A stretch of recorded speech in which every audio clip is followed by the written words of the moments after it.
এনসিপির দুই নেতাকে জিজ্ঞাসাবাদ করে সেনাবাহিনী।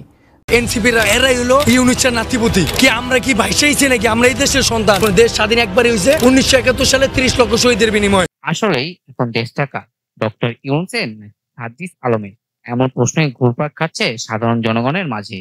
শেখ হাসিনাকে তাড়িয়ে ছাত্ররা তাদের দায়িত্ব নিজের হাতে তুলে নিয়েছে, কিন্তু সাধারণ জনগণ মনে করছে ছাত্রদের হাতে দেশ এখন নিরাপদ নয়।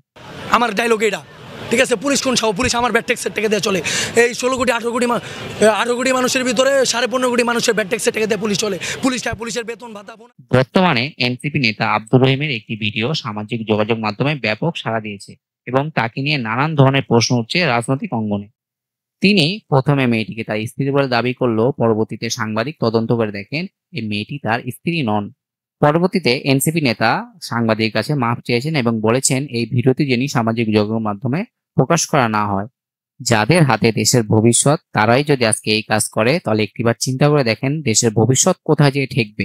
এরা পারবো না, কারণ এখানে আওয়ামী লীগ আছে, বিএনপি আছে, এখানে এরা বড় দুইটা দল রয়েছে। এদেরকে মনে করেন এই যে গ্যাঞ্জাম ফ্যাসাদ করতেছে, এরা এগুলি ঠিক করতেছে না।